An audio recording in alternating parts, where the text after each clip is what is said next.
Welcome back to the Cave of Wonders.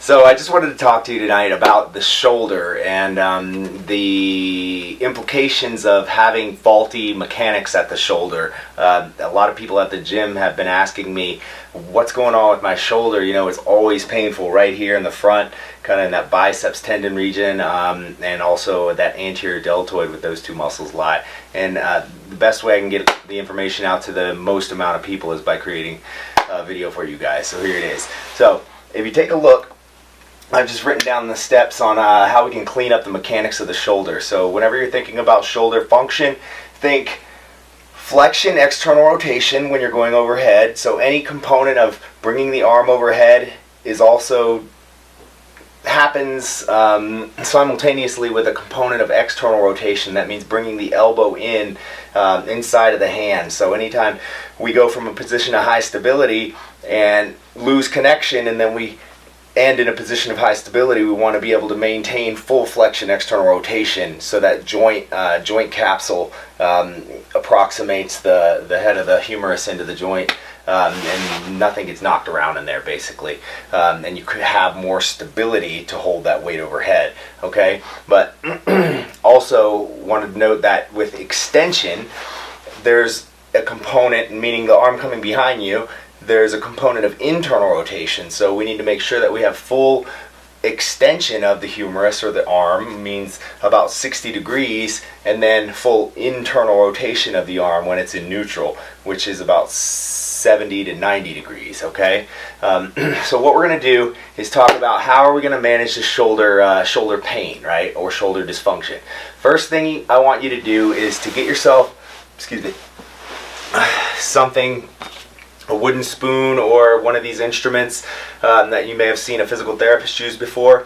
It's called instrument-assisted soft tissue mobilization. Basically, you're just going to mobilize that tissue right around, above, or below where the pain is. And I like to use this thing and some coconut oil, because you want to get those sliding surfaces sliding again. What we think is happening is that due to overloading of the biceps tendon, or overloading of the shoulder in a bad position, meaning that forward shoulder position, the deltoid gets overworked and cooked, and then that biceps tendon turns on to try and help assist the lack of rotator cuff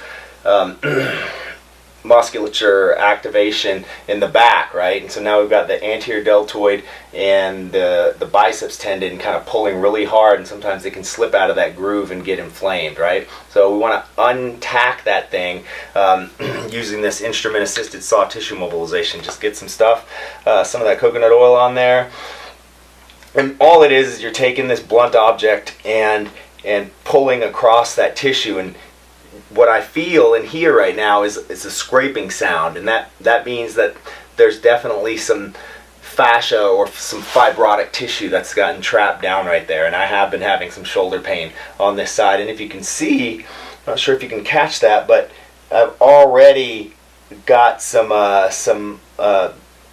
hyperemia, or some excess blood flow here, and that's what we want, meaning that we've likely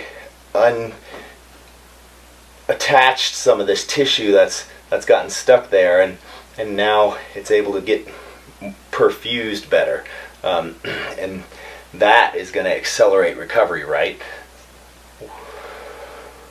We can't change the healing timeline, but we can help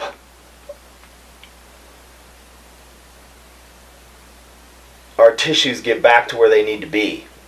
We can help decongest the area, so that we're getting more perfusion, groceries in, garbage out, and those tissues are getting, those cells are getting everything that they need. All right. So you do that. Maybe you spend about 10 minutes, 5 minutes on that area, or you do it until it's no longer feels like you're scraping cement. Okay. So that's that. Next component. Cleaning up the range of motion. Okay, so like I said a second ago, we want to make sure that we have full flexion, normal range of motion. Full flexion meaning I can bring my arm 180 degrees up above my head while the bicep is right next to my ear, okay? If you don't have that, you got to start cleaning up some of this tissue down here that could be limiting you, right? We need full external rotation, okay? So what we're saying is that with the shoulder back in the socket, we need to be able to externally rotate as much as possible. And some of the things that can limit that are soft tissue, joint capsule, just a hard end feel. Excessive muscle tone. So what we can do to solve that problem is use neuromuscular inhibition techniques such as contract or relax. I'm sure a lot of people have heard about that. Say for example I'm missing shoulder flexion. I have myself a band. I grab onto that band and create some flexion, external rotation, and take myself to end range like that, and then I pull, take a deep breath, hold for 5 seconds, and then relax, and then try and put myself further into that end range of motion. And you go through that cycle 3 or 4 times, and you'll notice that if you're doing it properly, that muscle tone will start to calm down and you'll progressively gain range of motion each time you do it, okay? So that's a neuromuscular component. Sliding surfaces using our wooden spoon or our instrument assisted soft tissue mobilization. And then we've got the joint capsule. So how we're going to solve that joint capsule problem is using a heavy kettlebell, or you can use a dumbbell, okay? And we're going to centrate the joint. So you can do this with a band, or you don't even need a band, but essentially here's what you want to do. You want to get your shoulder approximated to the back of the socket. Okay, so I'm going to make sure that my shoulder blade is flat on the surface that I'm lying down on. And I want to try and relax the musculature in my chest as much as possible, maybe even in my bicep as much as possible, and so that the center of mass of this weight is falling behind my elbow joint, and I'm not really all tense and using this high threshold strategy to hold this weight up, because I do want the head of the humerus to be able to push back into the back of the socket. Okay, so you're going to hang out here, and then you're just going to go through internal rotation and external rotation of that humerus. Okay, trying to scour the joint. I'd spend a minimum of 3 minutes on this, 3 to 4 minutes, okay? So that's going to help push you back into the back of the socket. You're going to be much more likely to have full flexion, external rotation, because now you're not taking up all that capsular slack just for flexion or just for extension, okay? The other thing is sleep, okay, or recovery, right? Recovery, we need recovery. We're training really hard every day, and it seems like that next training session comes back around so quickly that we didn't even have a chance to do anything for ourselves. Try and get the soft tissues back in normal functioning order. But here are the things that I believe we can do to better prepare ourselves for the next training session. So we got sleep, most important to me, one of the most important. They're all probably equally important.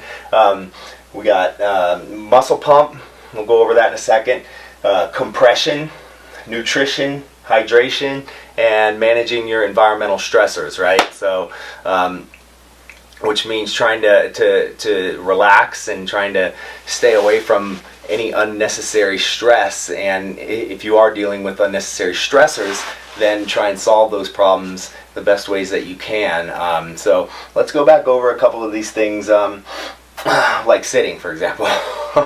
Let's go back over one of these things. Let's see, muscle pump. Okay, I wanted to talk to you guys about that. So there are products out there that are really like Mark Pro, and they're very popular. These Dots or and some other company, I forget, but anyhow, you don't need that. You don't have to pay $1,000 to get a muscle pump. You can go on eBay and get a TENS unit like this. This is the TENS 7000, and you can set the settings in there so that it does the exact same thing, and this thing is $35, okay? All you have to do is strap on your electrodes And this works really well after you've done that soft tissue mobilization. So you've drawn a lot of blood flow, you've gotten rid of some of that congestion, and then you strap this on and leave it on for an hour or two, kind of pump that stuff out, pump the garbage out, and bring the groceries back in, and that's going to help you recover that muscle, or those sore muscles that might be giving you trouble, and you really need them for the next day. So that's it. That's my my spiel on trying to clean up shoulder mechanics and help you guys out there who are having some trouble with recovering. We'll see you next time.